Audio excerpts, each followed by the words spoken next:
Hi, this is Gary Rohrmayer from Converge MidAmerica. You know, I'm so proud to be part of an organization that's really championing the cause of evangelism. You know, every person sharing the gospel with their friends, their neighbor, and their family. You know, President Scott Rideout has put it really succinctly in a great little phrase called "each one, reach one." Well, as we've been doing this discussion, we've been walking through what I call the four paradigm shifts in evangelism.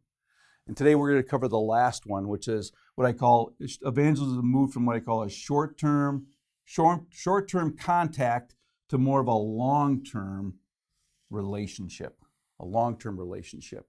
You know, I mean, a lot of people, I don't know back in your day, but we used to go out on evangelism teams and we would go out and we would do evangelism, right? And then we'd go out and do evangelism, pass out flyers, pass out tracts, knock on doors, but then we would come back and run and hide in the church. And so that was kind of that short-term contact, whereas I think it's really moved to what? Building long and sustaining relationships with people.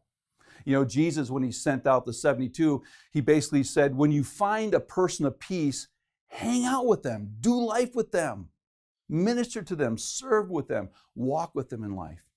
And so we need to kind of move from this short-time idea that we go out and do evangelism, where we need to be thinking more about we live evangelism. We live the idea of bringing missionally and bringing the gospel with us no matter where we go, how we live. And so basically in a short-term sequence kind of looks like this. You go out, you make the presentation, you hopefully get someone to make a decision, and then you assimilate them into the life of the church.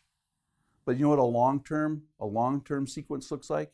It looks like first there's a belonging, there's an acceptance, there's a hanging around, there's a loving. You know, one of the things that I've learned recently, and just as this is so important in my life, is that, you know, if there are people in your life who know who you are, know what you believe, and they're not believers yet, and they want to hang out with you, that means God's at work in their life. So you need to what? Hang out with them. You need to sustain that relationship, right? And so that there's that belonging, accepting, and then the process of people believing, coming to faith in Christ, wrestling with the implications of the gospel, and then ultimately you want to see people become what Jesus wants them to be. So our last paradigm shift is moving from what I call short-term contact or strategy of evangelism to more of long-term relationships, trusting God to work in those relationships, and you allowing the light of God to shine forth in their lives and to be available for them to where when they want to cross the line of faith in Christ. This has been a Converge Whiteboard Leadership Moment. To learn more about Converge or to join us, check out converge.org.